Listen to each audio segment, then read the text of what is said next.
ईशल भाभी और आशिफ भाई का हनीमून का पूरा प्लान कैंसिल हो गया। ईशल भाभी का पैर जल गया, ऊपर से रोहान आंटी की इतनी बातें। उन्हें बाबा और भाभी से इस तरह बदतमीजी नहीं करनी चाहिए थी। चाहे ईशल भाभी के हाथ से गिरी थी, इसमें भाभी का क्या कसूर था? जब महल में रहने वाली सोने की मूर्ति ससुराल में बड़े बड़े मैली होने लगे ना, तो माँ बाप को बुरा ही लगता है रोहान। और इसमें ईशल भाभी की क्या गलती है? उन्होंने तो तुम लोगों का साथ दिया। बुरे तो उनके माँ बाप बन गए ना। वो चाहती तो वो घर छोड़ के जा भी सकती थी, लेकिन तुम लोगों को ही जाना पड़ता उन्हें मनाने के लिए। ईशल भाभी का बिहेवियर अपनी मॉम से बहुत डिफरेंट है, वरना पैसे का घमंड तो उन्हें भी हो सकता है। आंटी की वजह से बिला वजह घर का माहौल इतना खराब हो गया। बाबा अलग डिस्टर्ब हुए हो गए ना। जब से शादी हुई है कुछ ना कुछ हो ही रहा है घर पर। कभी जानने की कोशिश की ऐसा क्यों है? क्यों हो रहा है? जब इंसान का कोई सांस रोक रहा होता है ना, तो वो अंधा दोनों के अपने हाथ पैर मारने लग जाता है खुद को बचाने के लिए। लेकिन वो भूल जाता है कि कब, कहाँ, किसको, कैसे लगेगी।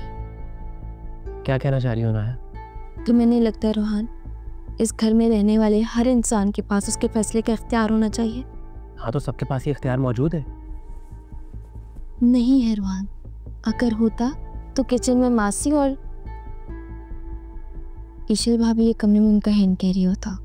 मुझे पता है बहुत छोटी बात है, लेकिन जिस पे गुजरती ना वो ये जानता है। भाई साहब भी तो मेरी बहन है, लेकिन मेरा उनसे कोई मुकाबला नहीं है। लेकिन ईशल भाभी छोटी सही, लेकिन रुतबा तो उनका भी वही है। मैं जानती हूँ बड़ों की बात माननी चाहिए रोहान, लेकिन ऑर्डर तो मालिक ही चलाता है ना। और जहाँ तक मैंने नोट किया है, आयशा भाभी की रोक टोक ईशल भाभी को पसंद नहीं है। और अगर बात औरतों में रहना तो चीज़ें ठीक रहती हैं, लेकिन अगर औरतों की लड़ाई मर्द लड़ने लगे ना तो रिश्ते टूट जाते हैं, दूरियां बढ़ जाती हैं। हर बात आयशा भाभी को समझने की ज़रूरत है।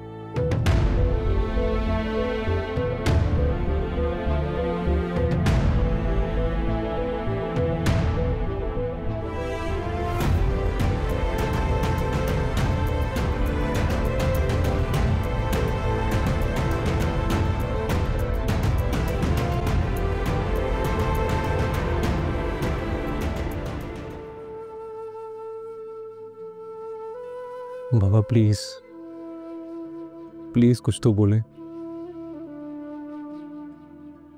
मैं जानता हूं आपको बहुत शर्मिंदगी हुई है, मैं बहुत शर्मिंदा हूं। इनफैक्ट ईशल भी बहुत शर्मिंदा है। उसको अंदाजा नहीं था कि आंटी इतनी बातें सुना देगी। प्लीज प्लीज अपने दिल पर कोई बोझ मत रखिएगा, वरना मुझे बहुत बेचैनी रहेगी।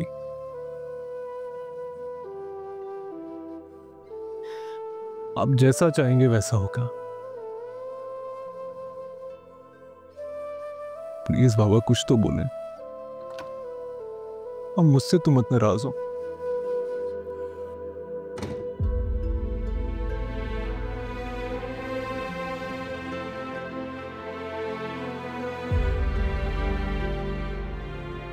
बाबा जाओ यहाँ से, मुझे अकेला रहने दो। रब्बा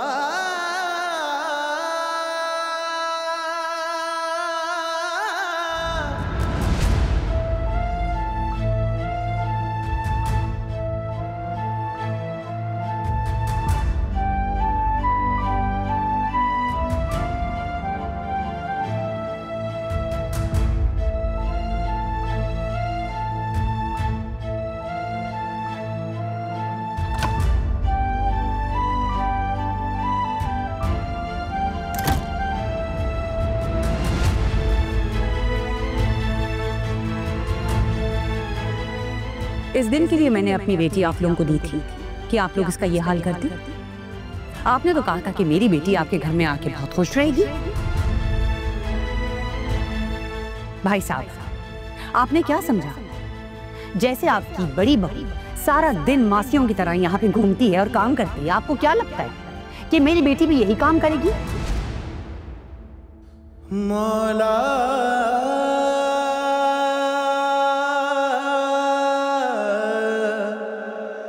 मौला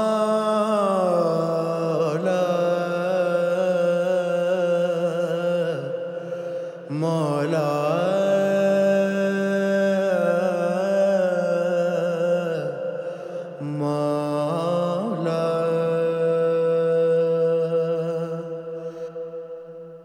देख लिया आपने वजाहत? हो गई तसल्ली आपको? देख लिया आपकी बेटी कितनी खुश है वहां पे? या अभी भी आपने अपनी बेटी की चीखों की आवाजें सुननी है? It's too much. मुझे समझ में नहीं आ रहा है कि उसके साथ वो लोग क्या कर रहे होंगे, किस तरह से ट्रीट कर रहे होंगे उसे।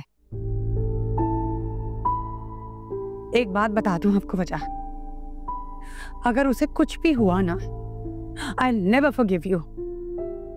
रिलैक्स हो जाओ जरीना, ठीक है वो। अरे कहाँ ठीक है वो? उसने अपना पाँव जला दिया, आज उसने ट्रैवल करना था और आप कह रहे हैं कि वो ठीक है। इस वक्त तो आप मुझे ठीक नहीं लग रहे हैं। फिक्र मुझे भी हो रही है उसकी। क्या खाक फिक्र हो रही है आपको?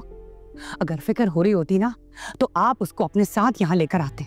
शादीशुदा बेटी के साथ जबरदस्ती कैसे की जा सकती है? क्या कह रही हो तुम? कुछ भी है वजाहत। एक बात मैं आपको बता देती हूँ, अगर अब कुछ भी हुआ ना मेरी ईशल के साथ तो मैं बर्दाश्त नहीं करूंगी। वैसे आज भी तुमने कुछ ज्यादा ही सुना दिया, इसकी जरूरत नहीं थी जरीना। जो कुछ भी कहा है ना मैंने, बिल्कुल ठीक कहा। क्या गलत कहा मैंने?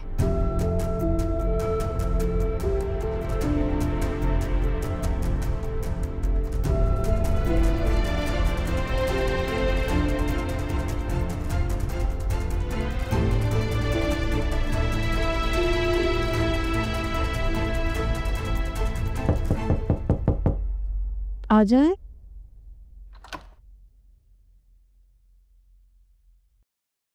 असद भाई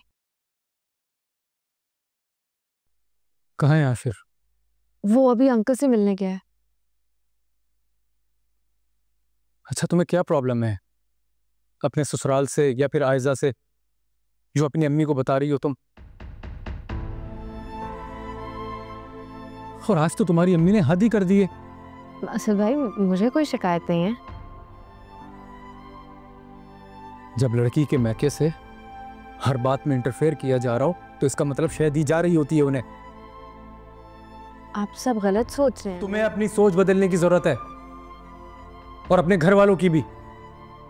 असद भाई मेरी एक बात मेरी याद रखना ईशल, आयजा मेरी बीवी है, कोई मासी नहीं है।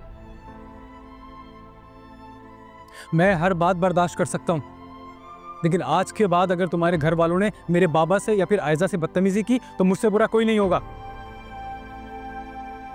आशिर मेरा सगा भाई है और बहुत अजीज है मुझे, लेकिन तुम उसका फायदा उठा रही हो। इस घर का माहौल खराब मत करो, क्योंकि अब मैं तुम्हारी नेगेटिविटी बिल्कुल भी बर्दाश्त नहीं करूंगा ईशल। असद भाई मेरी बात